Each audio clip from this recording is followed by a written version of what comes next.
ભગવતે વાસુદેવાય.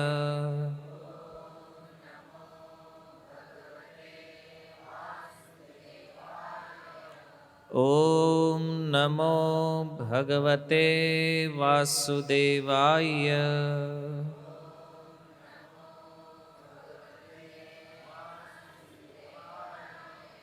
ઓમ નમો ભગવતે વાસુદેવાય.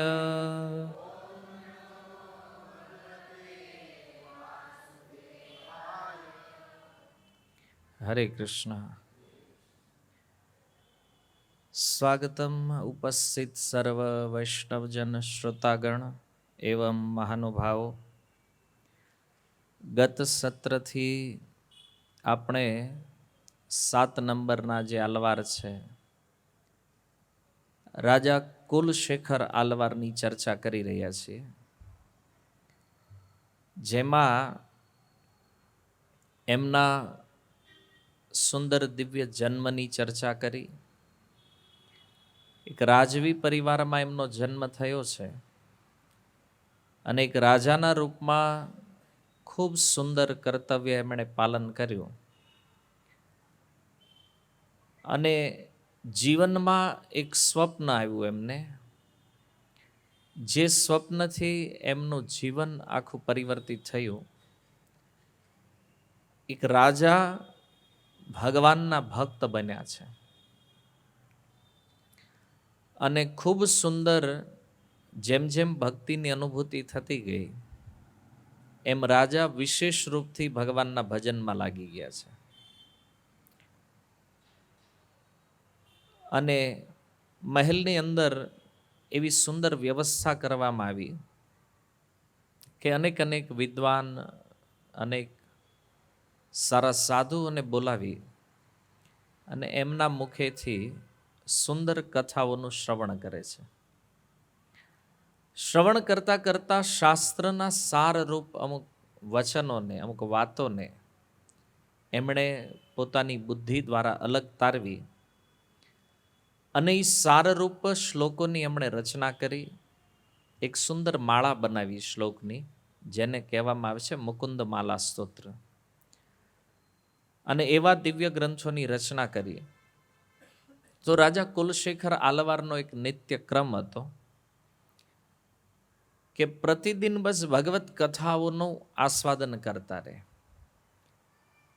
અને ધીરે ધીરે પરિણામ એવું થયું કે ભગવાનની કથાઓને સાંભળતા સાંભળતા એ કથાની અંદર આવિષ્ટ થવા લાગ્યા. વધારે ને વધારે કથામાં એમનું ચિત્ત, એમની બુદ્ધિ, એમનું મન એટલું આપ્લાવિત થઈ જતું કે ક્યારેક ક્યારેક એવું સમજી લેતા કે હું એ લીલાનો એક પાર્ટ છું. લાઈવ લીલાની અંદર અભિનિવેશ પોતાનો કરી અને કથાનું શ્રવણ કરતા. જો શ્રોતાઓ આ જગતમાં તમે બહુ જોયા હશે કથા સાંભળવાવાળા, રાજા કુલશેખર આલવાર જેવો કથા પ્રેમી માણા છે નહીં ક્યાંય અત્યાર સુધી. કારણ કે લોકો કથા સાંભળે અને ભગવાનમાં પ્રેમ થાય તો ત્યાં થોડો ભેદ તો રહે કે ભાઈ હું સાંભળી રહ્યો છું, પણ લાઈવ એ કથામાં આવિષ્ટ થઈ જવું એમાં અને લાઈવ લીલાઓ થઈ રહી છે એવું અનુભૂતિમાં પહોંચી જવું, તો આ કોઈ કોઈ વિરલા ભક્તોમાં જ આ જોવા મળે છે કે જે ભગવાનના વિશેષ કથા પ્રેમી જે શ્રોતાઓ છે. તો જેટલું પણ શાસ્ત્ર શ્રવણ કરતા એમાં રામાયણ સૌથી વધારે પ્રિય છે એમનો ગ્રંથ, અને રામાયણ સાંભળીને એકદમ પાગલ થઈ જતા રાજા કુલશેખર આલવાર. તો મંત્રીઓ એવું વિચાર કરવા લાગ્યા કે આને કંઈક બીમારી છે રાજાને, હે, કારણ કે ભક્તિના ભાવને તો આ ભૌતિક જગતના લોકો સમજી નહીં શકે ને.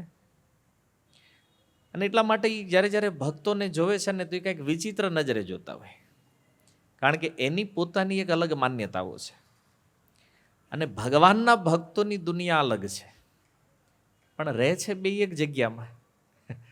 એટલે બે એકબીજાના આશ્ચર્યથી જોવે.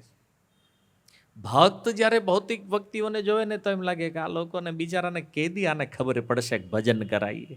એમ આ ખાવા પીવા ઊંઘવામાં ને ફાલતુ ગપાટા મારવામાં જે ટાઈમ પાસ કરે છે લોકો, તો એના માટે ભક્તોની ચિંતા છે કે આનું મન ભગવાનમાં ક્યારે લાગશે. અને એ લોકોને ભક્તોની ચિંતા છે કે આવડા ગાંડા કાઢતા બંધ કેદી થાય. હે ને, બે એકબીજાને જોઈને આવો વિચાર કરે છે, આવી ભાવનાઓમાં છે, અને બે એકબીજાને ગાંડા માને છે. ભક્તો ઓલાને ગાંડા માને છે, શું કામ? કારણ કે એને ભૌતિક જગતની વાસ્તવિકતા ખબર નથી કે આ સંસારમાં જેને સુખ માને છે એ તો વાસ્તવમાં દુઃખ છે. જાણકારી નથી એટલે બિચારા એમાં લાગ્યા છે. તો આને મનમાં ભાવ એવો છે કે આને બહાર કાઢીએ નથી. અને ઓલાને એમ લાગે કે નહીં અમે જ હોશિયાર છીએ, અમને જ ખબર પડે, આ ભક્તિ કરવાવાળા ગાંડા છે. હે ને, તો બેયની પોતપોતાની એક અલગ આવી માનસિકતાઓ છે, જે માનસિકતાઓ સાથે જીવી રહ્યા છે. તો આ રાજાના મંત્રીઓના મનમાં પણ એવો વિચાર થયો કે ભાઈ આ રાજા પાગલ થઈ ગયા છે, આને કંઈક બીમારી લાગી ગઈ છે. એ કોઈ કથા સાંભળતા સાંભળતા કોઈ આવું તો કરે નહીં. તો વિચાર એ કરવાનો હતો કે આનો ઉપાય શું કરવો. અને એકવાર ઘટના એવી બની કે રામાયણની અંદર શૂર્પણખાનો પ્રસંગ, જે કથાકાર ત્યાં હતા એ શૂર્પણખાનો પ્રસંગ વર્ણિત, એટલે કથા ક્રમથી ચાલી રહી છે. અને એમાં પંચવટીમાં ભગવાન રામ, લક્ષ્મણ અને સીતાજી ત્રણેય વાસ કરે છે. તો એ સમયે શૂર્પણખા એમની પાસે આવે છે ત્યાં, અને આવીને ભગવાન રામને કહે છે એને કે મોસમ નારી, મારી જેવી સ્ત્રી અને તમારી જેવો પુરુષ, તો આવી જોડી સંસારમાં જડે નહીં. એને તો ભગવાનને કીધું જોવામાં જ મને એવું લાગે તું કોઈક રાક્ષસી હોય એવું લાગે છે. વાલ્મીકી રામાયણમાં પહેલા ભગવાન રામે કીધું કે તને જોવામાં લાગે તું કોઈક માયાવી છો, તારું અસલી રૂપ કંઈક અલગ છે, અને તું આવી છો કંઈક અલગ રૂપ લઈને. તો શૂર્પણખાએ સત્ય કીધું કે હું છું તો એક રાક્ષસી, પણ હવે મારો વિચાર એ છે કે મારે તમારી યારે વિવાહ કરવા છે, અને પછી તો એને આપણે બે આનંદ કરશું, જલસા કરશું, કારણ કે સંપત્તિની આપણી પાસે કોઈ કમી નથી. મારે તો તમારી જેવો પતિ જોઈ છે ખાલી, બસ. તો ભગવાન રામે કીધું જો હવે આ જન્મમાં તો તારી ઈચ્છા પૂર્ણ થાય એવું નથી. શું કામ? કારણ કે ઓલરેડી મારા વિવાહ થઈ ચૂક્યા છે, અને સીતા મારી બાજુમાં મારી પત્ની વિદ્યમાન છે, અને એક પત્ની વ્રત છે, એટલે બીજા વિવાહ તો હું કરી ન શકું. પણ ભગવાન રામે બહુ બુદ્ધિથી એક ઉત્તર આપ્યો એને કીધું પેલો જે મારો ભાઈ છે ને લક્ષ્મણ, એની પાસે સ્ત્રી નથી, તું એક કામ કર, તું એની પાસે વહી જાય. નકર વિચાર કરો તો વિવાહ તો લક્ષ્મણના થઈ ગયા છે, તો ભગવાન રામે એની પાસે મોકલી છે આને, તો બહુ બુદ્ધિથી ઉત્તર આપ્યો, સ્ત્રી નથી એની હારે, મારી હારે છે, તો હું તો આ તમારું પ્રપોઝલ એક્સેપ્ટ નહીં કરી શકું, પણ લક્ષ્મણજી ફ્રી છે, તું ન્યા જાય. તો શૂર્પણખાને થયું કે મોટો ભાઈ નહીં તો નાનો ભાઈ, એક જ બ્લડ છે, આમાં કઈ વાંધો નથી, આ સુંદર છે, ઈ સુંદર છે, એને તો એ કે હાલો ન્યા. લક્ષ્મણજી પાસે આવી શૂર્પણખા, તો લક્ષ્મણજીએ કીધું કે તું પેલા નક્કી કરી લે, તાર રાણી બનવું છે કે દાસી બનવું છે. કેમ? તો કે મારા ભાઈ જે છે ને એ અયોધ્યાના રાજા છે, અને એની સાથે જો વિવાહ કરીશ તો રાણી બનીશ, અને હું તો એનો દાસ છું, મારી હારે વિવાહ કરીશ તો દાસી બનવું પડશે. તું નક્કી કરી લે તારે શું રાણી બનવું છે કે દાસી બનવું છે. શૂર્પણખા આવી ગઈ તો રાણી જ બનવામાં સાર છે ને. તો ત્યાંથી આવી પાછી ભગવાન રામ પાસે, ભગવાનને આવીને કહે છે બોલો તમારા ભાઈની વાતમાં તો દમ છે કે વિવાહ તો તમારી હારે જ કરવા જોઈએ, કારણ કે તો જ મને રાણી બનવાનું સૌભાગ્ય પ્રાપ્ત થશે. અને એમાં જો આ સીતા બાધા છે, તો એક કામ કરો, આને પહેલા હું મારી નાખું છું, કે અત્યારે આને ખાઈ જાઉં, પછી તો કોઈ બાધા નથી, કોઈ પ્રોબ્લેમ નથી.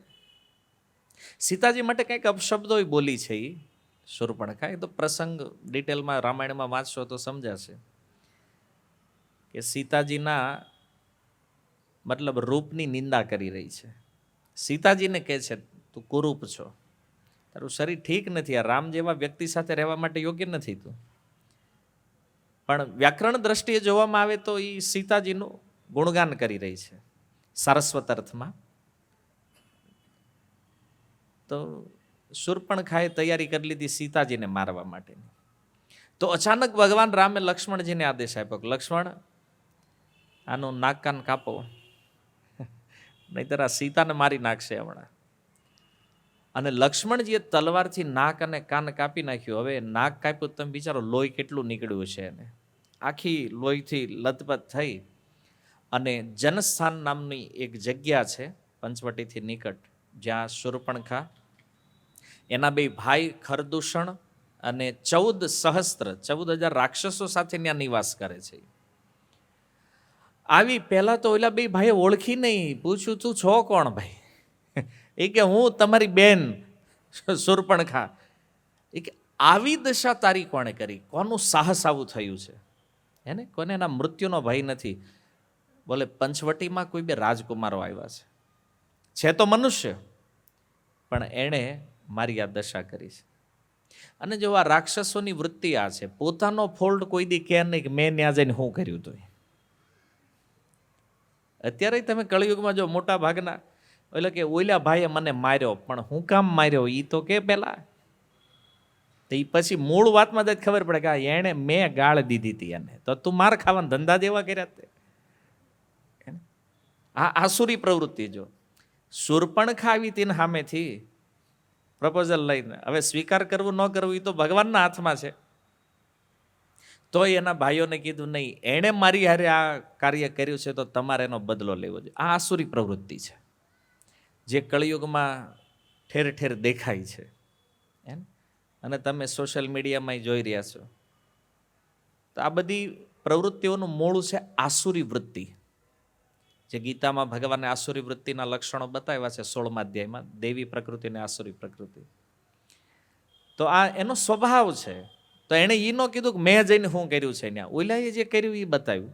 મારા નાક અને કાન એક સ્ત્રીના કાપી નાખ્યા અને સ્ત્રીનું અપમાન, વિક્ટીમ કાર્ડ ખેલી રહી છે શૂર્પણખા તે અહીંયા.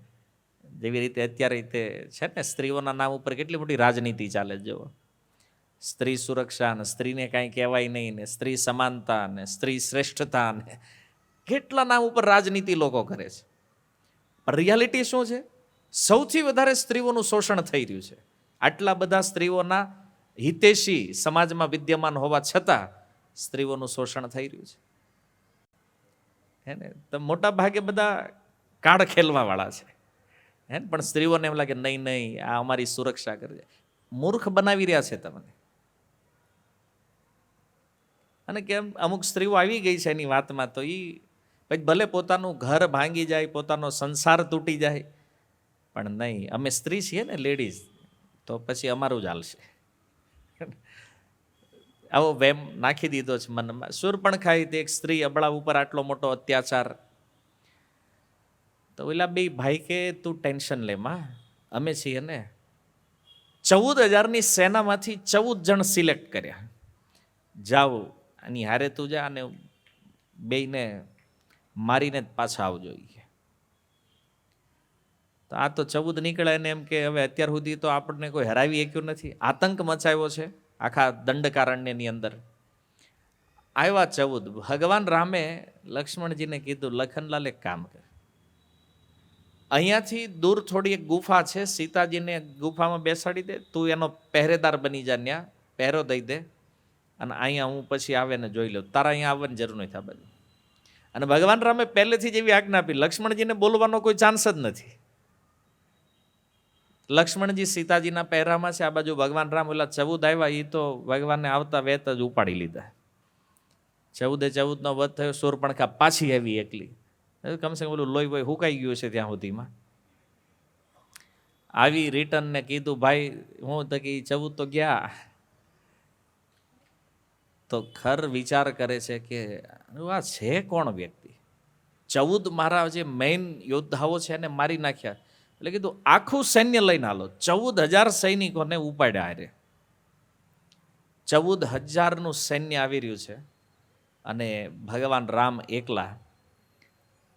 તો આ પ્રસંગ વાલ્મીકી રામાયણમાં ચાલી રહ્યો છે. રાજા કુલશેખર આલવાર સાંભળી રહ્યા છે આ કથાને. અને એ સમયે એક શ્લોક કથાના વખતે કીધું, 14 સહસ્ત્રાણી, 14,000 સૈનિકોની આ સેના, રક્ષસામ ભીમ કર્મણામ, અને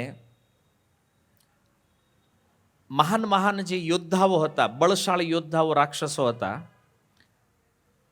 તો એક બાજુ આ ભયંકર ભીમ કર્મનો અર્થ છે ભયાનક કર્મ કરવા વાળા, એવા 14,000 સૈનિકો એક બાજુ છે રાક્ષસો, અને એકશ્ચ રામો ધર્માત્મા, અને એક બાજુ ભગવાન રામ એકલા છે ધર્માત્મા પુરુષ.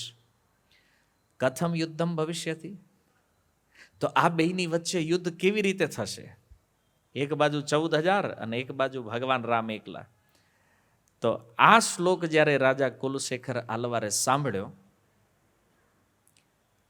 અને રાજા ગુસ્સામાં ઊભા થઈ ગયા, ગર્જના કરી, સાંભળી લો બધા લોકો કે ભગવાન રામ એકલા નથી, સામે એ 14,000 ઊભા છે, કાંઈ ટેન્શન નહીં, એની હારે અમારી જેવા ભક્તો છે, અને અમારી પાસે તે શસ્ત્ર છે, તલવાર ભાલા બધું જ છે, એ કે ધનુષ, એને ચાલો આપણે એની સહાયતા કરવા માટે જવાની છે. જુઓ, કથા આવિષ્ટ કોને કહેવાય? એને એમ કે બસ લાઈવ યુદ્ધ થઈ રહ્યું છે પંચવટીમાં, ભગવાન એકલા છે, એવો આ શ્લોક કાનમાં આવ્યો, કથા જ ઊભી રાખી દીધી, આઈને ઊભી રાખી, ચાલો પંચવટીમાં, કે સેના કરો તૈયાર.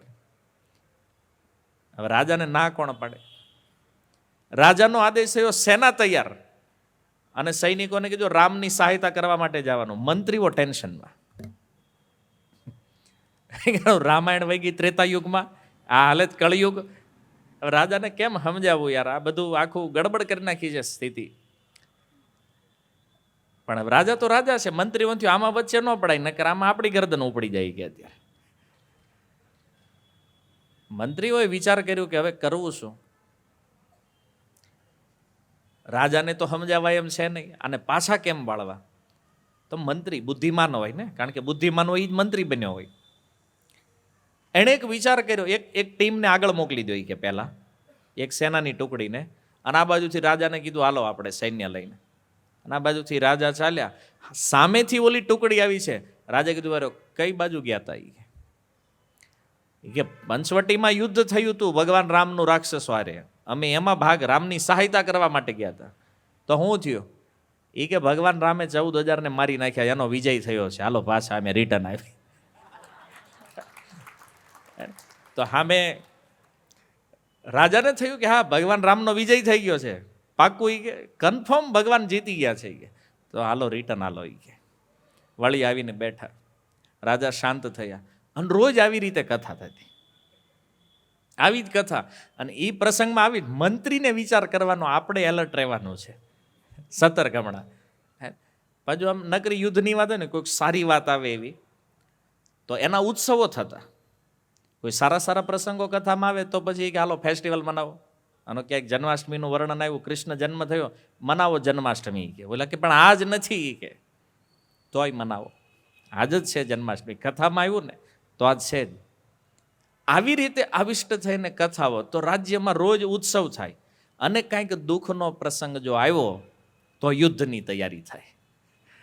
તો મંત્રીઓએ વિચાર કર્યો કે આવું કેટલા દી હાંકશું એ કે. એમ અને ક્યારેક ક્યારેક વળી ફૂલ મૂડમાં હોય, માનો કે વર્ણન આવ્યું કે ભગવાન રામ યુદ્ધ જીતી ગયા છે, તો કે કાઢો શોભાયાત્રા કાઢો. તો ભગવાનની શોભાયાત્રાઓ નીકળતી, અને આખું રાજ્ય બસ આ ધંધો સવારથી સાંજ સુધી કથા સાંભળવાની, પ્રસાદ લેવાનો બસ. અને રાજા ફૂલ મૂડમાં દાન આપે. આખા રાજ્યમાં આ જ કામ છે. અને લોકો આની જ ચર્ચા કરતા. આશ્ચર્ય હતું કે રાજ્યમાં કોઈ સમસ્યા નહીં. સવારે કથા સાંભળવાની, 3 ટાઈમ પ્રસાદ આપે રાજા, પૈસાની જરૂર હોય તો દાન આપે, અને લોકો કથામાં રત રહેવા માંડ્યા. અને કથામાં જેટલા જેટલા રત રહેવા માંડ્યા ને, તો એની કોઈ સમસ્યા નથી. અને આ જ રિયલ સિદ્ધાંત છે કે આ જગતમાં જે વ્યક્તિ કથામાં રત રહે છે, એના જીવનમાં કોઈ સમસ્યા હોય. સમસ્યા એને જ છે જે કથાથી આઘા છે. એને જે કથાની નિંદા કરે છે, જે કથાઓની ચર્ચાઓ માટે વિચિત્ર વિચિત્ર કોમેન્ટો પાસ કરે છે, આના પ્રોબ્લેમ કોઈ દી સુલટે નહીં. આ રાજા કુલશેખર આલવારના રાજ્યની એ સ્થિતિ છે કે જેટલી જેટલી પ્રજા લાગવા માંડી ને બધાના પ્રોબ્લેમ સુલટવા માંડ્યા. તો એટલે કે તો ભાઈ આજ કરાય નહીં, કોઈ સમસ્યા જ નથી રહેતી કથામાં રત રહેવાથી. તો સમસ્યા એને છે જે કથામાં રત નથી. રત સમજો છો ને, રતનો શબ્દ છે રતિ, મતલબ રતિ લાગવી, એમ આપણે કે ને એની રતિ એમાં લાગી છે, મતિ એમાં લાગી છે. તો આવી રીતે જે લોકો કથાના આશ્રયને સ્વીકારે છે, જે માને છે કે ભગવત કથા જ સર્વસ્વ છે, આ લોકો માટે વાસ્તવમાં જીવન સુખમય આનંદમય છે. જેના જીવનમાં કથા નથી ને એ કેવા છે? તો જો બે વિસ્તાર, એક તમે કોઈ જગ્યાએ ગયા હોય અને સુંદર પર્વતો હોય, નદીઓ હોય, હરિયાળી હોય, તો આમ સ્થાનને જોઈને આનંદ આવે ને, વાતાવરણ આહલાદક છે, સારું છે.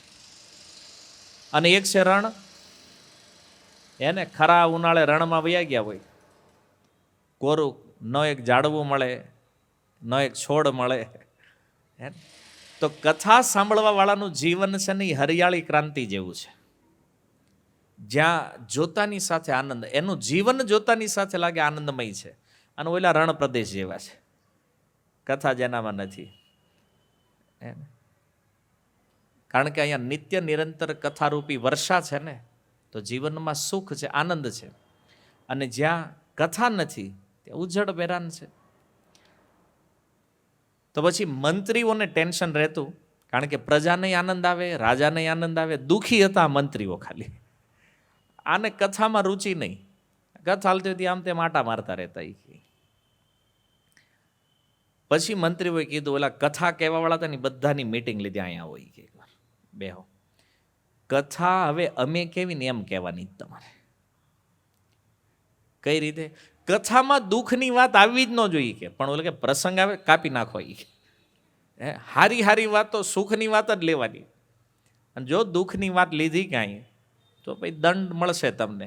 પેલા બિચારા કથાકારો ડરી ગયા, એ કે આનું કાંઈ નક્કી નહીં, આનો કાંઈ ભરોસો નહીં. એટલે એને તે સમજાઈ દીધું કે કદાચ બહુ એવો ભાવ થઈ જાય પ્રસંગ કે શોર્ટમાં લઈ લેવાનો, એની બહુ વ્યાખ્યા વિસ્તાર નહીં કરવાનો કથાઓનો. અને આનો એક ફાયદો થયો. ફાયદો એ થયો કે રાજા રાજધાનીમાં રહેવા લાગ્યા. હવે આમ કાંઈ સાંભળીને બહાર ભાગતા નહોતા, કારણ કે એવો કોઈ પ્રસંગ જ નહોતો આવતો. તો રાજા મહેલમાં રહેવા માંડ્યા. મંત્રીઓને થયું હાશ, એક તો ટેન્શન ગયું, હવે કમસે કમ રાજા અહીંયા રહે છે. બધું બરોબર ચાલવા લાગ્યું. જો રાજાનો ભાવ જે છે ને ભક્તિની દ્રષ્ટિએ યોગ્ય છે, પણ સામાન્ય માણસની સમજમાં આવતો નથી. ખાસ કરીને જે અષ્ટ સાત્વિક ભાવ જે છે, અથવા ભાવ ભક્તિથી ઉપરના સ્તર ઉપર કોઈ ભક્તિ કરે છે, તો સામાન્ય માણસ આને ક્યારેય નહીં સમજી શકે. કારણ કે લક્ષણ જ ખબર નથી એને, બિચારો શું સમજે એને. પણ તમે જુઓ, એક્ઝામ્પલ શાસ્ત્રોની અંદર તમને મળે ગોપીઓ. ગોપીઓનું ચિત્ત જે છે ને ભગવાનમાં જોડાયેલું છે. અને એટલા માટે આ ગોપીઓ કથાની એવી પ્રેમી છે. ગોપી ગીતનો શ્લોક પ્રસિદ્ધ છે ને, તવ કથામૃતમ તપ્ત જીવનમ.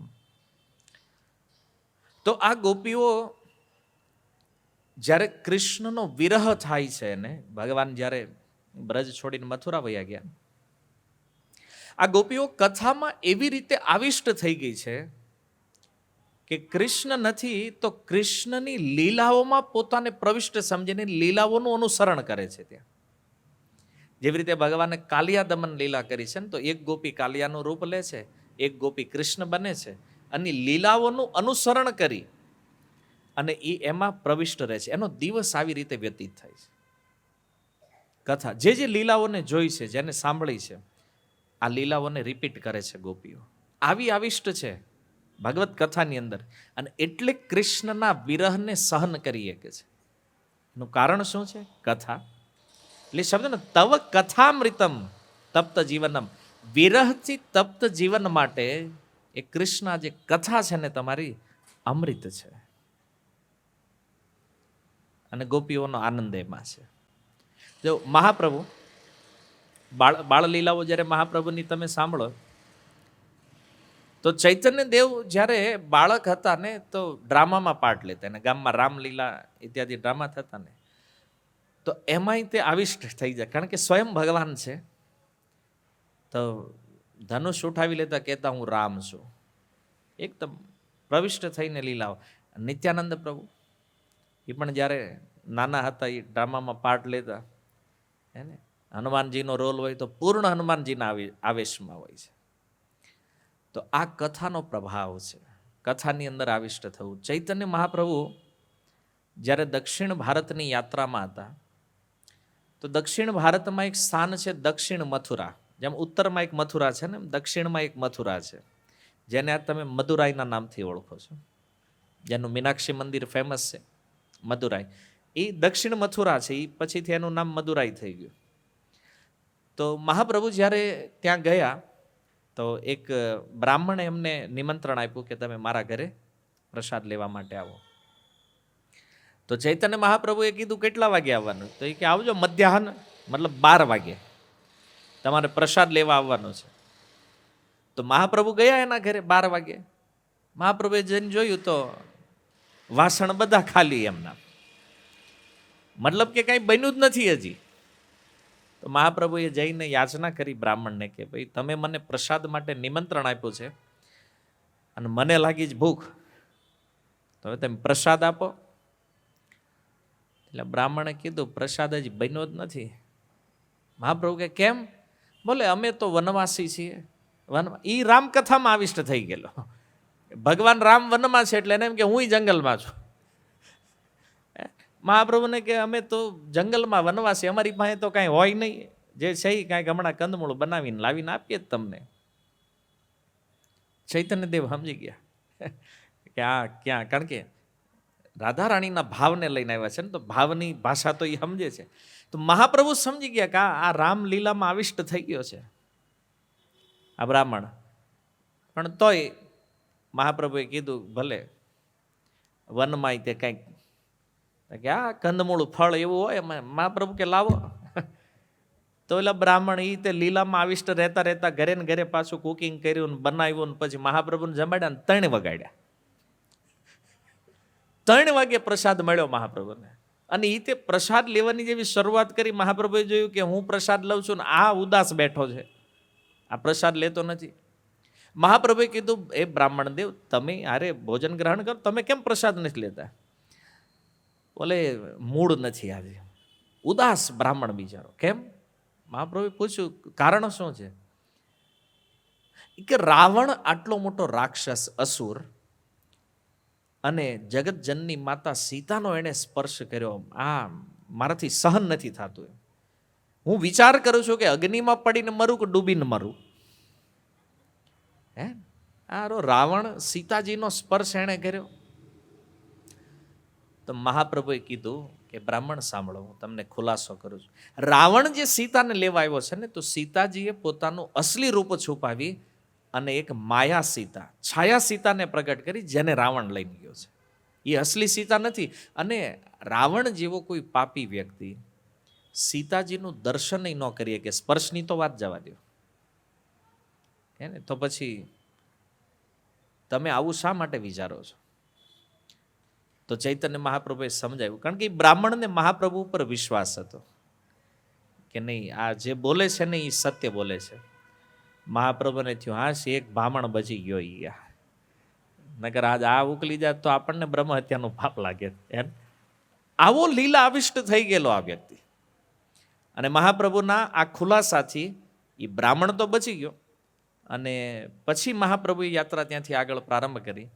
રામેશ્વરમમાં જ્યારે સેતુબંધ ધનુષકોટી પહોંચ્યા તો મહાપ્રભુએ ત્યાં પણ એક બ્રાહ્મણની મુલાકાત લીધી. જોયું કે એ બ્રાહ્મણ કુર્મ પુરાણનો પાઠ કરી રહ્યો છે. અને કુર્મ પુરાણમાં પ્રસંગ આ જ હાલતો હતો, સીતાજીના અપહરણનો. રાવણે સીતાજીનું હરણ કર્યું છે અને એ સમયે કુર્મ પુરાણ અનુસાર સીતાજી અગ્નિદેવને પ્રાર્થના કરે છે કે તમે પ્રગટ થાવ અને મારું વાસ્તવિક રૂપ જે છે એને તમે ગોપન કરી અને એક માયા સીતાને પ્રગટ કરો, તો આ રાવણ આવશે અને એ સીતાજીનું હરણ કરશે. અને રિયાલિટી છે કે વાસ્તવિક સીતાનું તો દર્શન પણ રાવણ માટે સંભવ નથી. તો કુર્મ પુરાણની આ વાત જ્યારે મહાપ્રભુએ સાંભળી અને એમાં એવું વર્ણન છે કે પછી અગ્નિદેવ સીતાજીને પાર્વતીજીના સ્થાનમાં લઈ ગયા છે અને ત્યાં એમને આશ્રય આપ્યો છે અને માયા સીતાની પ્રસ્તુતિ થઈ જેનું રાવણે હરણ કર્યું છે.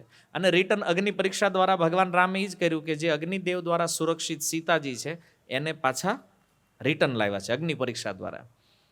પણ આજ તો લોકો કંઈક અલગ મેન્ટાલિટીથી જોવે છે અગ્નિ પરીક્ષાને, પણ મૂળ કારણ શું હતું? વાસ્તવિક સીતાને પુનઃ પ્રાપ્ત કરવા માટે ભગવાન રામે અગ્નિ પરીક્ષાની આ લીલા કરી કે જેનાથી અગ્નિ દેવના સંરક્ષણમાં જે સીતાજી છે એને પાછા લાવી શકાય. તો આ રહસ્ય કુર્મ પુરાણમાં પ્રગટ છે. અને મહાપ્રભુએ જ્યારે સાંભળ્યું આ કે અગ્નિ પરીક્ષા દ્વારા પછી સીતાજી એના મૂળ રૂપમાં પાછા આવ્યા છે, તો મહાપ્રભુએ બ્રાહ્મણને નિવેદન કર્યું છે કે આ ગ્રંથ મારે જોઈ છે. આ સીતાહરણની લીલાનો પ્રસંગ છે ને એટલા પેજ મને આપો આમાંથી. તો એટલે બ્રાહ્મણે કીધું કાંઈ વાંધો નહીં, તમે યાત્રા કરીને જ્યારે રિટર્ન નીકળો ને ત્યારે લેતા જાજો. તો મહાપ્રભુ આગળ યાત્રામાં ગયા ને પછી યાત્રા કરીને જ્યારે રિટર્ન આવ્યા તો રિટર્નમાં એમણે ઓલા બ્રાહ્મણે પ્રતિ બનાવી નાખી હતી બીજી, અને એ પ્રતિ મહાપ્રભુને આપી એમણે. અને મહાપ્રભુ પાછા આવે છે મદુરાઈ પેલા બ્રાહ્મણના ઘરે, અને એ પ્રતિ અને પ્રમાણ આપ્યું મહાપ્રભુએ જો શાસ્ત્રમાં લખ્યું છે. હું તને કહીને ગયો તો ને, એક છાયા સીતા એક માયા સીતા, ખાલી તને સમજાવવા માટે નથી. આ શાસ્ત્ર પ્રમાણ કુર્મ પુરાણનું પ્રમાણ મહાપ્રભુ એને આપ્યું. તો યોગ્ય વક્તા એ છે કે જે પ્રમાણ સાથે કોઈ વાત રજૂ કરે છે. ચૈતન્ય મહાપ્રભુએ આ સિદ્ધાંતને સ્થાપિત કર્યો. અને એ બ્રાહ્મણને જ્યારે એ પ્રત હાથમાં આપી તો એ બ્રાહ્મણ ઓળખી ગયો કે ચૈતન્ય દેવના રૂપમાં તમે બીજું કોઈ નહીં, સાક્ષાત મારા રામ છો, બીજું કોઈ નથી. ઓળખી લીધા એ બ્રાહ્મણે મહાપ્રભુને. કહેવાનો અર્થ એ છે કે ભક્ત ભક્તિની તીવ્રતા સાથે લીલામાં આવિષ્ટ રહે છે. અને એ તીવ્રતાનું સ્તર એવું હોય છે કે એ પોતાને માને છે. એ લીલા પ્રવિષ્ટ આપણે લખીએ છીએ ને આચાર્યોના શબ્દોમાં, એ લીલાની અંદર એનો એક પાર્ટ સમજે છે પોતાને. અને આવી રીતે આવિષ્ટ થયેલા જે લોકો છે, જે ભક્તો છે, આને બહારી દુનિયાથી કોઈ સંબંધ નથી એને. અને આપણે હંમેશા એ જાણવામાં જ હોય બહાર શું હાલે છે બધું. આજે બધી બેઠકો જે છે ને સુરતમાં, ત્યાં તમે ક્યારેક હમણાં જાઓ અહીંથી તો જોજો ચર્ચા, એની ચર્ચાનો વિષય દુનિયામાં શું ચાલી રહ્યું છે આખું. આપણે તમારે શું કામ જાણવું પડે એ કે બધું શું કરશો જાણી એને, કોઈ જ કામનું નોલેજ નથી તમારે, એ કાંઈ જ કામમાં નથી લાગવાનું. છતાં નહીં, અમને બધી જાણકારી હોવી જોઈએ. આપણે એમ થાય તમે કલેક્ટર છો, પ્રમુખ છો, ક્યાંય ના નથી તો નહીં, અમને ખબર હોવી જોઈએ. કેમ? કારણ કે જાણકારી લે તો બીજે ફેંકવાનું થાય ને પાછું ક્યાંક, અને પાછું દેખાડવાનું હોય કે અમે બહુ બુદ્ધિશાળી છીએ, અમને ખબર પડે છે હે ને. એટલે એની જોવું પડે. નકર વળી મિટિંગમાં કોઈક પૂછે કે ભાઈ આનું કેમ આમ થયું છે, તો જવાબ ન દેવાય તો વળી વેલ્યુ જાય ખોટી. એટલે કે જાણવું પડે બધું, કે તમને ન ખબર પડે. આ શબ્દ બહુ સારો છે, તમને ન ખબર પડે. અને હકીકત છે, ભક્તોને બહારની દુનિયાથી કાંઈ લેવા દેવા નથી, બહારની દુનિયાવાળાને ભક્તિથી કાંઈ લેવા દેવા નથી. બે એકબીજાની દુનિયામાં દખલગીરી કરતા નથી. પણ રાજા કુલશેખર જે છે ને, લીલા આવિષ્ટ પાત્ર છે. હવે એક દિવસ ઘટના એવી બની કે જે પંડિતજી કથા કહેતા હતા એને બહાર જવાનું થયું, અને એના સ્થાને આવ્યો એનો દીકરો. અને પંડિતજીને કહેવાનું ભૂલાઈ ગયું કે કથા કઈ રીતે કરવાની છે હે ને. શોર્ટમાં કરવાની, દુઃખવાળી વાત લેવાની નહીં, અને સુખવાળી વાતો લેવાની છે. પંડિતજીને કહેવાનું રહી ગયું, અને બોલ્યો તો એમનો પુત્ર આવ્યો, અને પછી તો રાજાના ભાવની એને ખબર નથી કે આ રાજાને માંડ માંડ કંટ્રોલ કરીને રાખ્યા છે. અને એણે તો પછી ભાઈ સીતાહરણનો પ્રસંગ પ્રારંભ કર્યો, અને આ તો આવી ગયા રાજા આવેશની અંદર. રાજાએ કીધું સેના કરો તૈયાર, અને આખી સેના ભેગી કરીને ધમાકેદાર ભાષણ આપ્યું એને. લંકામાં રામ અને રાવણનું યુદ્ધ થાય છે, આપણે ભગવાન રામની સહાયતા કરવા જવાનું. બોલો દુષ્ટ રાવણ જે છે એને સીતાજીનું હરણ કર્યું છે, તૈયાર થઈ જાઓ ભગવાન માટે, પ્રાણ આપવા પડે તો આજે આપણે રેડી રહો. હાલો આખી સેના ઉપાડી. ઓલા સૈનિકો વિચાર કરે ક્યાં રાવણ, ક્યાં લંકા, એ કે આ રાજા તો આજ મરવીને રહે, લંકાનો વિનાશ કરવાનો છે કે આપણે. બધા તૈયાર, કોણ ના પાડે? ભાઈ નથી તૈયાર. આખી સેના તૈયાર, સૈનિકો તૈયાર, અને મંત્રી તો બેહી ગયા સાઈડમાં જ. હવે તો રાજાની સામે જોવાની હિંમત નથી આની. એ કે આટલું ક્રોધ, અને આમાં જો પડખાઈ ગયા ને, તલવાર જો ફરી ગઈ ને, તો આપણા ડોકા ઉડી જાય. કે આજ રાજા પાસે જવાય એમ નથી, આને રોકાય એમય નથી. એવો આવેશ એની અંદર. અને આખી સેના આવી સમુદ્ર કિનારે. ભાઈ સમુદ્ર કિનારે આવી અને રાજાએ જોયું આ સમુદ્ર, ઠીક આને પાર કરીને લંકામાં જવાનું છે ને, કાંઈ વાંધો નહીં. રાજાએ સૈનિકોને કીધું આવો બધા વાહે, અને પહેલા પોતે ઉતર્યા સમુદ્રમાં. ઓલા બીજા શું કહે, કાંઠે ઊભા ઊભા જોવે, કારણ કે આની વાહે વાહે જાય હતી કે આપણે ઉકલી જાવ.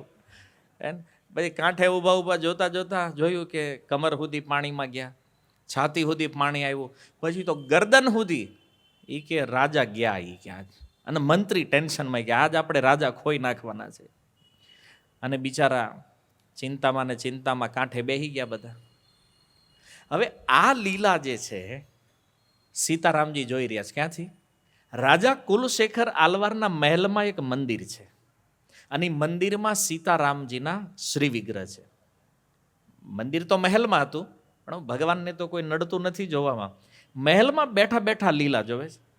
અને ભગવાને વિચાર કર્યો કે આને બચાવવા જવું પડશે, એ કે હે નગર ભગત ઉકલી જાય આજે.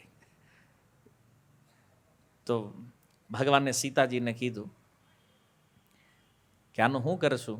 સીતાજી કે બચાવવો જ પડશે ને, કારણ કે આપણી સહાયતા માટે જઈ રહ્યો છે ને. તો ભગવાન કે હાલો. તો એ જ એના મહેલના જે શ્રી વિગ્રહ છે ભગવાન સીતારામ, એ બંને આવ્યા. પણ ક્યાંથી? લંકા સાઈડથી આવે છે ભગવાન.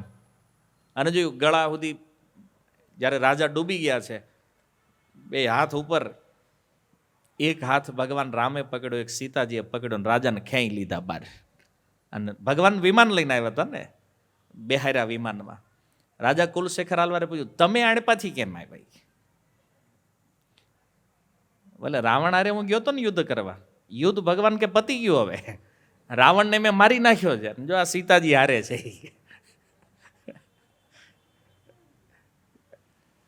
પહેલા તો સૈનિકો પાસે નાડ્યું, હવે સ્વયં ભગવાને આવીને કીધું કે ભાઈ રાવણ મરી ગયો છે.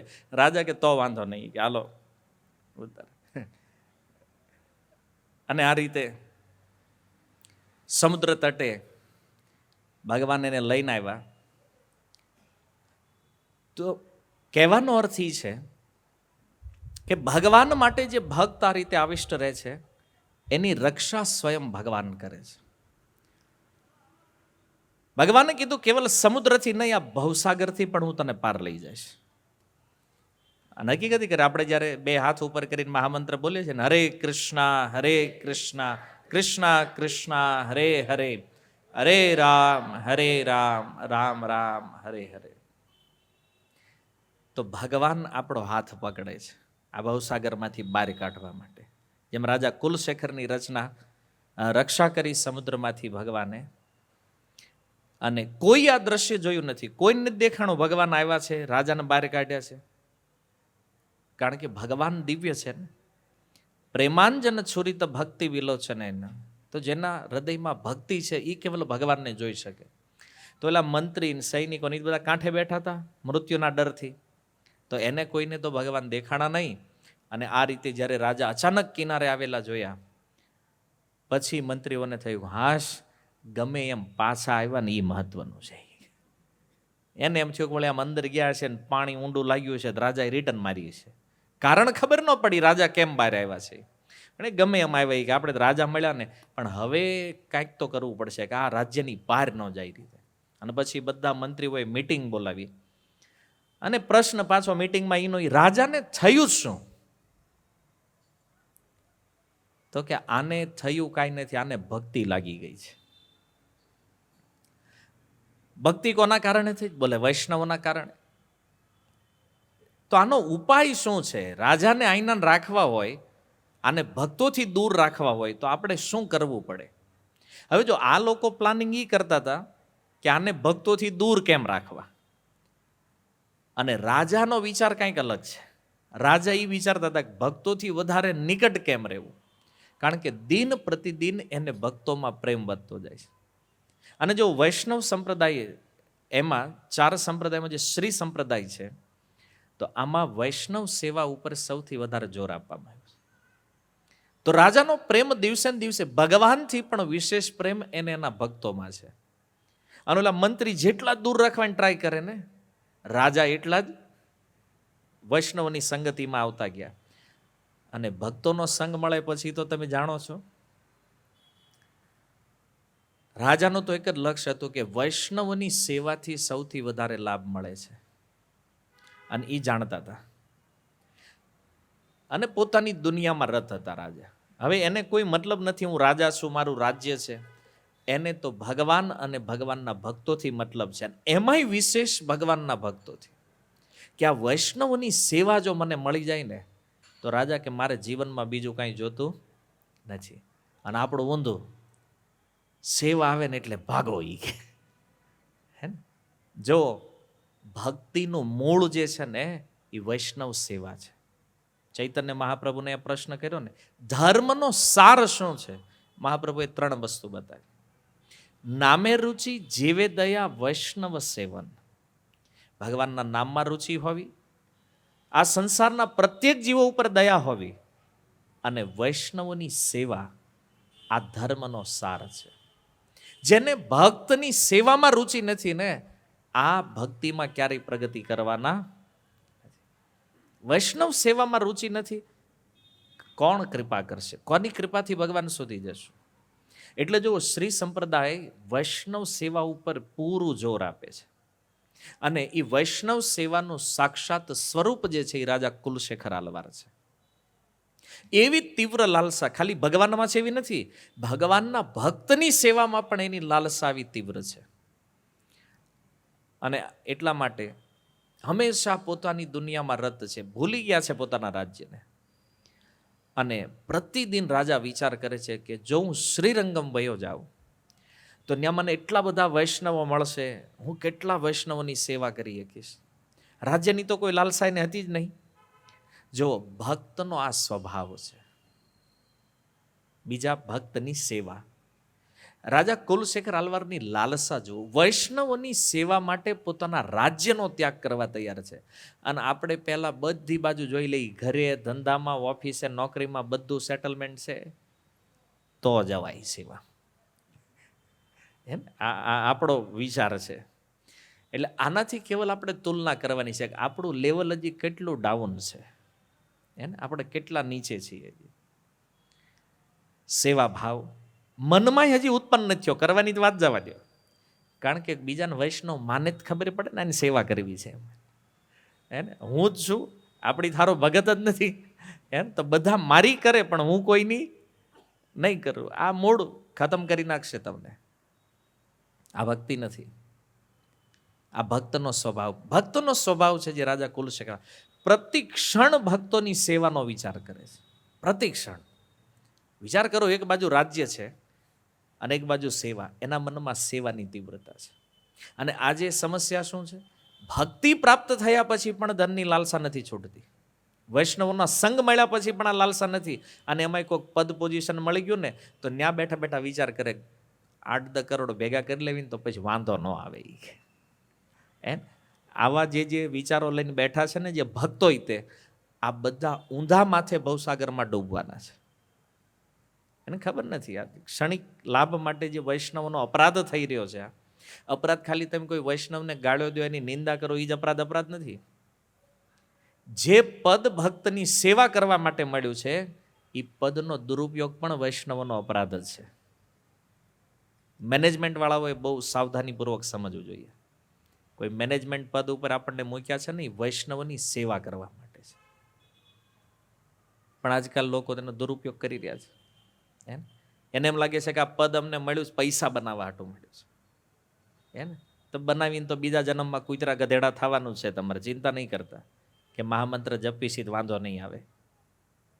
એને જો સ્વભાવ કેવો હોવો જોઈએ ભક્તનો. રાજા કુલશેખર આલવાર લાલસા તો છે, તીવ્રતા છે, ભગવાનની ભક્તિની અને ભક્તોની સેવાની. આ ભાવથી કોઈ વ્યક્તિ આગળ વધે છે. નિશ્ચિત રૂપમાં ભક્તિ રસનું આસ્વાદન, કૃષ્ણ રસ ભાવિતા મતિ જે છે ને યાને પ્રાપ્ત થાય છે. પણ હજી ભૌતિક જગતનું એટેચમેન્ટ જ્યાં લાગેલું છે ને, આનો કોઈ ક્લાસ નથી આમાં. એ તો ખાલી વેમમાં છે માનીને અમે વૈષ્ણવ છીએ. વૈષ્ણવ પદ જે છે ને બહુ ઊંચું છે. આ તો ગમે એની વાહે આપણે લગાડી દે વૈષ્ણવ, અમે વૈષ્ણવ. વૈષ્ણવનો સ્વભાવ શું હોય આગળની લીલામાં ખબર પડશે કે આ બહુ અદ્ભુત પદ છે. આપણને એથી મળ્યું છે ને જો પોતાના વૈષ્ણવ માનો છો ને, તો પછી એના ગુણ પણ જીવનમાં હોવા જોઈએ. કારણ કે વૈષ્ણવ કોણ છે? એક લીટીમાં કહું, એની ઉપર આંખ બંધ કરીને ભરોસો કરીએ કયા વૈષ્ણવ છે. અને તમને જો એમ લાગતું હોય ને કે આમાં કાંઈક ગડબડ લાગે, સમજી લો એ નથી હજી. એને કે આને સારું આપશું તો આ સીધું આંખ છે કે લાલ લઈને વયો જવાનો, તો વિચાર કરવો જોઈએ કે આ વૈષ્ણવ નથી હજી. પહેલાના જમાનામાં કોઈ એમ કહી દે ને આ વૈષ્ણવ છે, લોકો આંખ બંધ કરીને ભરોસો કરતા. પેલા 4 તીર્થવાસીઓએ મહેતા નરસિંહ આપ્યા હતા ને રોકડા 700. શું કામ? કારણ કે આખા જૂનાગઢે રેફરન્સ આપ્યો હતો. કોણ છે મહેતા નરસિંહ?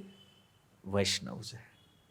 અને વૈષ્ણવ એટલે બોલે એમાં બીજું કાંઈ આવે જ નહીં પછી. એટલે કાંઈ ઓળખાણ વગર 700 રોકડા આપીને દ્વારકા પગ્યા. હે ને, આ વૈષ્ણવનો પરિચય છે. તમે જૂના જમાનાના એ જે ભાવ છે ને તમે જુઓ તો ખબર પડે કે ભક્તની સ્થિતિ શું છે, જેની ઉપર આખું જગત વિશ્વાસ કરે. પણ આજ કળિયુગમાં ભક્તોએ કાંડ એવા કર્યા છે ને, આજ ખબર નથી રહેતી આમાં ઓરિજિનલ કોણ છે ને ડુપ્લિકેટ કોણ છે. પણ રાજા કુલશેખર આલવાર કોઈ લાલસા નથી એના મનમાં, કેવલ એક લાલસા છે, વૈષ્ણવ સેવા. અને એટલા માટે મંત્રી ટેન્શનમાં વિચારતા કે રાજા જો શ્રીરંગમ જાહે ને તો પ્રોબ્લેમ ઓર વધશે. કેમ? તો કે ન્યા ભગત સિવાય કોઈ છે નહીં, ધામમાં કોણ મળે? એમ ભક્ત હોય, કારણ કે બીજો તો ત્યાં ટકે નહીં, એને તો તણદીથી વધારે ગમે નહીં. ત્યાં સાપુતારા કદાચ અઠવાડિયું રોકાઈ જાય, પણ એને કીધું વૃંદાવન અઠવાડિયું ન્યા શું કરવું? ઈ હાલે એની પાસે એક્ટિવિટી નથી, કરે હું ન્યા ઈ જાય. એને કઈ જગન્નાથપુરીમાં રાખવો તો કે ન્યા શું કરવું અમારે? એની વિચાર હોય. ભક્તનો મૂળ અલગ છે. તો એલા મંત્રીઓએ વિચાર કર્યો કે રાજા જો શ્રીરંગમ વયા ગયા તો સમસ્યા વધવાની છે, કારણ કે ભક્ત સિવાય કોઈ છે નહીં. તો આને રોકવાનો એક જ ઉપાય છે. શું છે? પાછું કંઈક પ્લાનિંગ બનાવો કે રાજા જ્યારે શ્રીરંગમ જવાની યોજના કરે અને ઈ રોડે ચડે ને એટલે સામેથી ભક્તોને લાવવાના. તો રાજા કુલશેખર આલવારે એક દિન નક્કી કરી લીધું જાવું છે શ્રીરંગમ. નીકળ્યા, જેવા રોડે ચડ્યા સામેથી વૈષ્ણવો મળ્યા. રાજાએ પૂછ્યું કઈ બાજુથી આવ્યા? બોલે શ્રીરંગમ જઈને આવ્યા. રંગનાથજીના દર્શન કરીને આવો આવો, તમારી સેવા ચાકરી. લાવ્યા મહેલમાં, આની સેવા ચાલુ કરી. મંત્રીઓએ કીધું આ આઈડિયા સફળ છે. હે, રાજાને રોકવાનો, જ્યારે જવાની ટ્રાય કરે ને વૈષ્ણવને લાવો સામેથી. તો લાવ્યા વૈષ્ણવને, અને પછી તો ભાઈ રાજાની સેવામાં રોકાઈ જાય એટલે મંત્રી ખુશ. એને તો હાલો નહીં વાંધો, હવે હાલી જાય, વાંધો નથી. અને વારંવાર થવા માંડ્યું, રિપીટ. તે રાજ્યમાં ભગત માંડ્યા વધવા, કારણ કે રોજ રોજ પકડીને લાવે તો વૈષ્ણવ વધ્યા. અને રાજા આદેશ આપે આને ખાવા પીવા રહેવાનું બધું જ, આને કાંઈ રોકટોક નહીં, કોઈ નિયમ નહીં, વૈષ્ણવને જે કરવું હોય. હવે રાજ્યમાં આની સંખ્યા વધવા માંડી અને રાજધાની આખી ભગતથી ભરાઈ ગઈ. એટલા ભક્તો આના રાજ્યમાં. એને એટલે મંત્રી કે હારું આ ઉલમાંથી ગયા ચૂલમાં. આ કહેવત તમે સાંભળી છે ગુજરાતીમાં, ઉલમાં ચૂલમાં. ઉલ એટલે હું ખબર?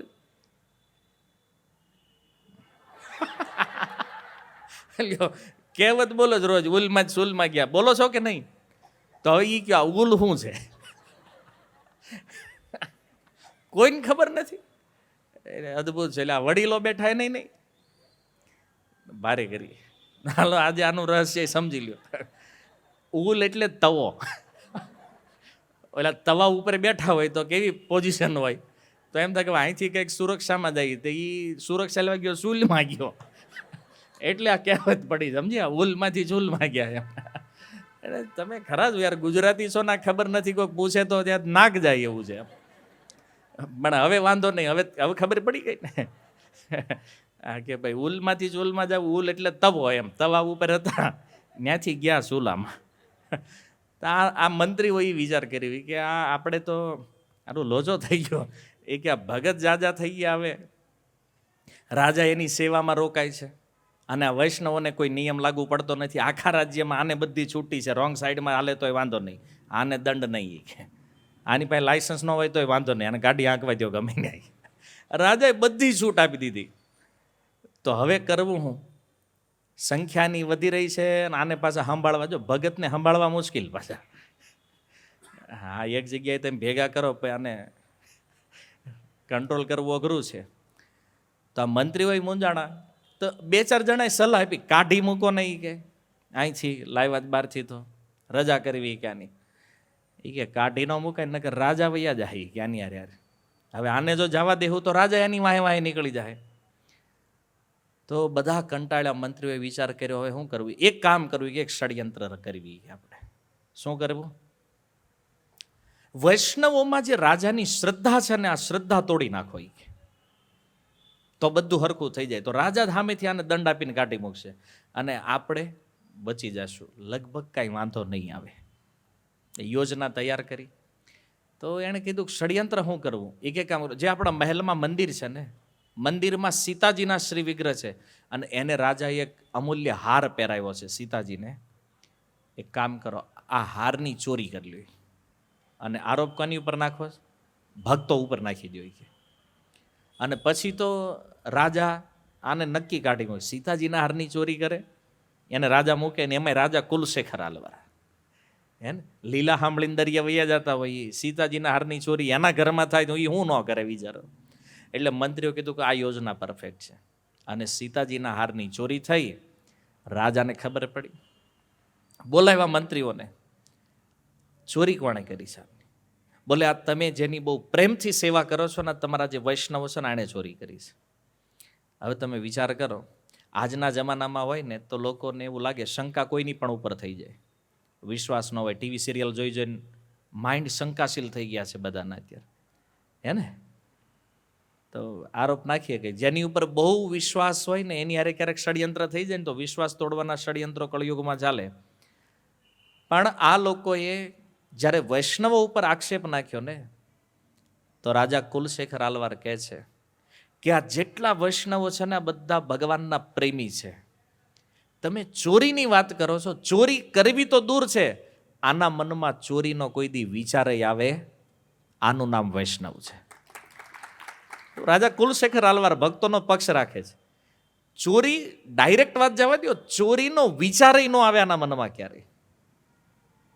તો પછી વિચાર કરો તમે કે આજે મંદિરના ખાઈ જાય છે એને કોઈ દી ભગત કહેવાય?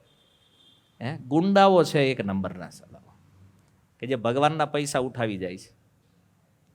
ભલે એ ધોતીવાળા હોય તો એને વ્હાઈટ ગુંડા છે, ભગવાનના પૈસા ખાવાવાળા જે લોકો છે. એક દ્રવ્યની પણ ઈચ્છા જેના મનમાં ન હોય ને, આ વૈષ્ણવની સ્થિતિ છે. વિચારે ગલત ક્યારેય ન આવે એના મનમાં ભાઈ. હવે ઓલા મંત્રી બોલે હું, અને જાહેર દરબારની અંદર વૈષ્ણવ ઉપર આક્ષેપ લાગ્યો છે. રાજાને થયું કે આને જો દૂર નહીં કરું ને, તો લોકોની શ્રદ્ધા ભક્તો ઉપરથી ઉઠી જાય. યારું આ તો ભગવાનની ભક્તિના નામે કંઈક બીજું કરે છે. એટલે રાજાએ કીધું એક કામ કરો, વૈષ્ણવ ચોર છે ને, પરીક્ષા કરવાની.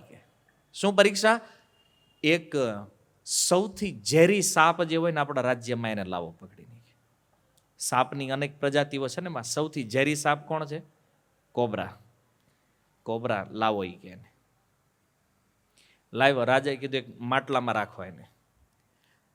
રાજાએ કીધું કે હું આમાં હાથ નાખું છું, જો વૈષ્ણવ ચોર હોય તો આ સાપ મને કરડશે ને મારું મૃત્યુ થશે તત્ક્ષણ.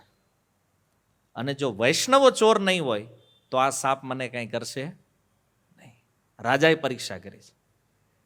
જો ભક્ત ઉપર કેટલો વિશ્વાસ હશે એને વિચાર કરો. રાજાએ પોતાના પ્રાણ દાવ ઉપર લગાવ્યા છે ભક્તોની ઇજ્જત માટે થઈ, કે વૈષ્ણવોની વેલ્યુ તો જાય, એ તો પછી ભગવાનની વેલ્યુ જવા જેવું છે. અને રાજાએ હાથ નાખ્યો મટકામાં. લગભગ 2-2.5 કલાક હાથ રાખ્યો એમાં. કોઈને કદાચ એમ હોય કે આમ હાથ કાઢીને પછી તરત એમ બતાવે કે હવે તો કાંઈ થયું નથી. 2-2.5 કલાક જેટલો હાથ એ મટકામાં રાખ્યો ને રાજાએ, અને કીધું આ સાપે મને ડંખ નથી માર્યો, એનો અર્થ એ છે કે આમાં વૈષ્ણવ દોષી નથી.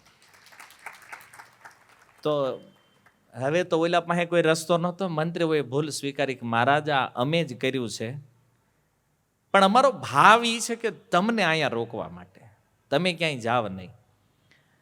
રાજા કુલશેખર આલવારે ક્ષમા આપી દીધી. ભાઈ વૈષ્ણવ છે ને, અને કોઈ ક્ષમા યાચના કરે તો ભક્ત તો ક્યારે એવું નહીં કરે કે એને ક્ષમા નહીં કરે.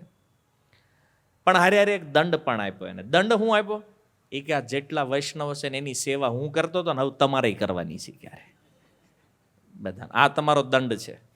રાજાને ચેવું કંઈક ભગતની સેવા કરે તો વળી આ સુધરી જાય અને બુદ્ધિ હારી થઈ જાય. લગાડ્યા સેવામાં બધાને. પણ આ ઘટના પછી રાજા કુલશેખર આલવારને મંત્રીઓથી ઘૃણા મંડી થવા. એ કે મારી હારે રહ્યા, પણ આ કાંઈ સમજ્યા નહીં.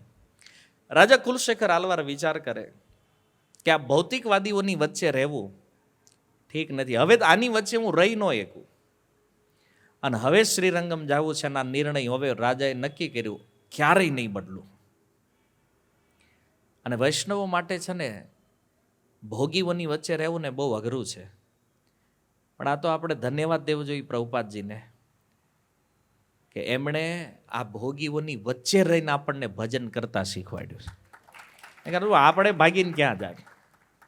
હકીકત તમને લાગે આ સુરત આ ભજન કરવા જેવી જગ્યા છે? અહીં થાય એવું નથી, હે ને? પ્રભુપાદજીએ સિટીમાં મંદિરો એટલે જ બનાવ્યા છે. ક્યારેક ક્યારેક આ ભૌતિક જગતથી કંટાળે માણા મંદિર, હા અહીંયા શાંતિ છે. આખા સુરતનું સૌથી શાંત સ્થાન કયું છે? મંદિર છે. તો વ્યક્તિને આવે. પણ જો ભગતને આમ જામે નહીં, ભગતને જગતને ફાવે નહીં, કારણ કે ભોગીઓની વચ્ચે ત્યાં આવું બધું હાલતું હોય, ષડયંત્રો ચાલતા હોય, એકબીજાની ઈર્ષા, દ્વેષ. એટલે રાજા કુલશેખરે કીધું કે અહીંયા હવે આપણે રહેવાય જ નહીં, આ આપણી જગ્યા જ નથી રહેવાની. તો હાલો શ્રીરંગમ. તો શ્રીરંગમ જવાનો નિર્ણય, અટલ નિર્ણય જ્યારે રાજાએ લીધો, ત્યારે રાજા કુલશેખર આલવારનો જે પુત્ર છે જેનું નામ હતું દ્રઢવ્રત, એના દાદાનું નામ દ્રઢવ્રત હતું, તો એના નામથી એનો જે પુત્ર છે એનું નામ પણ દ્રઢવ્રત હતું. તો એને રાજા બનાવ્યો. શ્રીરંગમમાં જવા પહેલાં રાજ્ય સંપૂર્ણ એને સોંપી દીધું. અને એની એક પુત્રી પણ હતી. તો રાજા કુલશેખર આલવારની પુત્રી જે છે ને એ પણ મહાન ભક્ત હતી. એને હારે લઈ લીધી. હાલો એ કે આ આપણે રહેવાની જગ્યા નથી ક્યાંય. તો પિતા અને પુત્રી બંને શ્રીરંગમ આવી ગયા.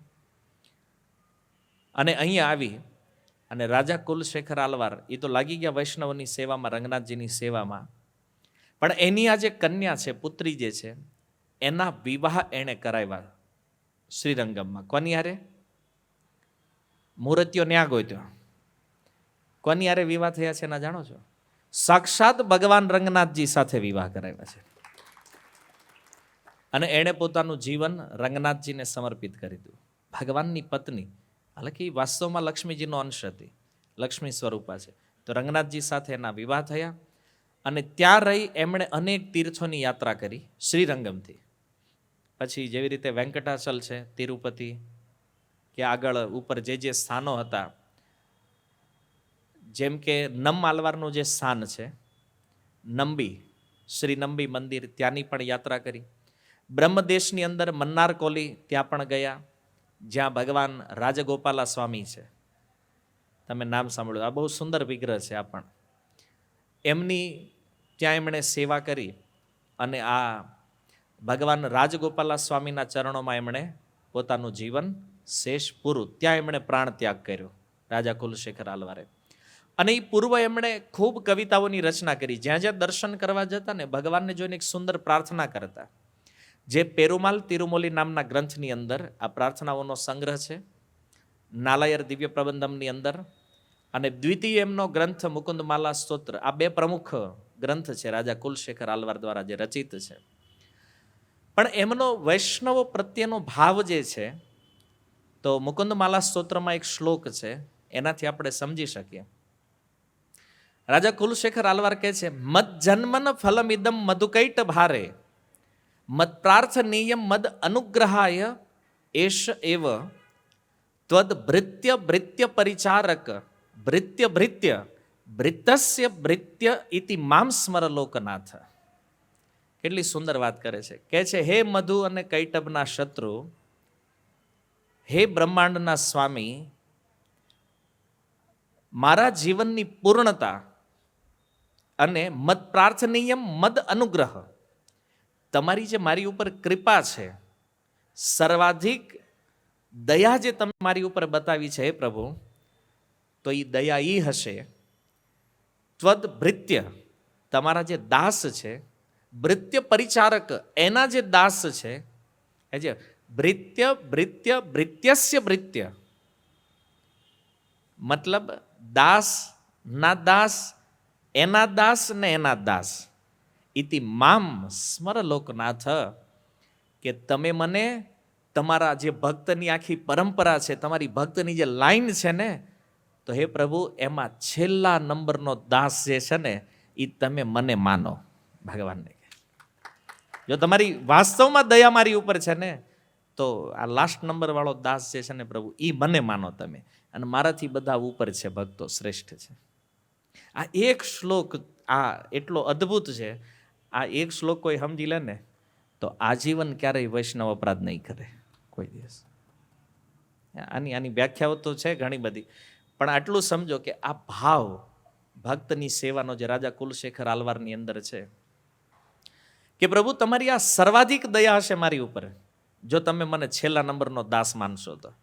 હે કરી છે ક્યારેય પ્રાર્થના આવી, ખોટું ખોટું ભગવાનને ક્યારેક જઈને કહેવું જોઈએ, તોય ન કે હારું ભગવાન હાસું માની લે તો હે યારે આપણું હારું હાસું છેલ્લે વૈયા જાવ એ કે એને આપણે તો ક્યારેક ક્યારેક શુદ્ધ ભક્તોની પ્રાર્થનાને રિપીટ પણ કરવી હોય ને તોય બીક લાગે અંદર. જેમ કુંતી મહારાણીએ કીધું, હે પ્રભુ દુઃખ આપો, આપણે મગાઈ નહીં અને ટ્રાય ન કરાય, હાજુ નાપી દીધું ને ભૂખા નીકળી જાય ભાઈ. એને અમુક લોકો એટલે જ કુંતી સ્તુતિનો એ શ્લોક બિચારા બોલતા જ નથી. આ કુંતી મહારાણી ભગવાનને કીધું શું જતું, કે દુઃખ આપો. આપણને એમ થાય આપણને હાચું નાપી દે તો. પણ ભગવાન તે છે ને બહુ પાત્રતા જોઈને આપે છે. પરીક્ષા તે એની જ કરે છે, એ જોવે કે આ પાસ થાય એમ છે તો જ. ફેલ થવાનો જ્યાં સંભાવના હોય એની ભગવાન ક્યારેય પરીક્ષા લેતા, એટલે બહુ ચિંતા નહીં કરવાની. પણ આ પ્રાર્થના જરૂરી છે. એવી પ્રાર્થનાઓ જ્યારે કરશું, આપણને જ આવડતી નથી પ્રાર્થના, આપણી અંદરથી જ નીકળતી નથી, તો આપણે શું કરવું જોઈએ? આવા જે શુદ્ધ ભક્ત દ્વારા થયેલી જે પ્રાર્થનાઓ છે એને ભગવાન સામે રિપીટ કરવી જોઈએ. જ્યારે તમે દર્શન કરવા માટે જાઓ છો મંદિરોમાં, તો ચૈતન્ય મહાપ્રભુને પણ જ્યારે પૂછવામાં આવ્યું ને, કોણ છો તમે? નાહમ વિપ્ર ન ચ નરપતિ નાપી વૈશ્ય ન શુદ્ર, તો ગોપી ભરતું પદ કમલયોર દાસ દાસાનો દાસ. મહાપ્રભુનો પણ આજ મૂળું છે, દાસ દાસાનો દાસ. તો વૈષ્ણવ સેવા વગર શુદ્ધ ભક્તિ પ્રાપ્ત થવી અસંભવ છે. અને આપણું મન કદાચ એવું બની ગયું હોય ને કે આ ભક્ત બરાબર નથી ને ઓલા બરાબર નથી કરતા, તો સમજી લ્યો કે તમારું દિમાગ ખરાબ થયું છે. બહાર બધું રેડી છે. જેમ ઘોડો લીલા ચશ્મા પહેરે ને પછી એને બધું લીલું જ દેખાય, હે ને? એમ જેને માયાના ચશ્મા લાગી જાય ને, એમાં ઓલા તારક મહેતાના ઉલટા, એમાં માયા જ્યારે ઊંધા પહેરાવે ને ત્યારે એને બધું ગડબડ લાગે. મંદિરમાં ગડબડ છે, વૈષ્ણવોમાં ગડબડ છે, ગ્રંથોમાં ગડબડ, પ્રવચનમાં તું જે ખારો છો, તું જે ખાચો છો. આ દોષ કળિયુગમાં સૌથી વધારે છે અને આ મૂર્ખતા છે. ગૌર ગોવિંદ મહારાજને એકવાર એક વ્યક્તિએ પ્રશ્ન કર્યો, મહારાજ ઇસ્કોનમાં પોલિટિક્સ બહુ છે. મહારાજ કે તારા મગજમાં વધારે છે, ઇસ્કોનમાં નથી. અહીંયા છે ને એટલે ત્યાં દેખાય છે, કારણ કે જેવા ચશ્મા છે ને એવું દેખાય. આપણે શા માટે આવ્યા છે? ભજન કરવા માટે, વૈષ્ણવની સેવા માટે. આ મૂળ રહેવો જોઈએ. પણ મૂળ કોઈકે ફેરવી નાખ્યું છે, અને એના ફળ સ્વરૂપ તમે તો ટાઈમ પાસ કરો છો જીવનમાં, પણ તમે જે ભગતને અડી જાઓ છો ને એની જિંદગી ખરાબ કરો છો. કારણ કે તમારો કચરો ક્યાં ઠલવત તમે એનામાં. આ પ્રાર્થનાઓ છે જો, રાજા કુલશેખર આલવાર, આ એક ગ્રંથનું પ્રભુપાદજી અનુવાદ કર્યું છે હિન્દી ગુજરાતીમાં, તમે વાંચો એકવાર ઘરે. ચૈતન્ય મહાપ્રભુના ભાવને, એના મૂળને સમજો તમે, તો છે ને બધું સાઈડ છે, કેવલ દ્રષ્ટિ કૃષ્ણ ઉપર રહેશે, કેવલ એના ભક્તો ઉપર. સેવાની ભાવના મનમાં ત્યારે જાગશે જ્યારે આ પ્રકારના સિદ્ધાંતોની સમજ હશે ને. તો બાકી તો હું જે સમજુ છું એ જ સાચું છે ને હું જ હારો ભગત, વેમમાં મરી જાઓ. અને આજે ચાન્સ મળ્યો છે કૃષ્ણ પ્રેમ પ્રાપ્ત કરવાનો, એ તો ગુમાવી દેશો.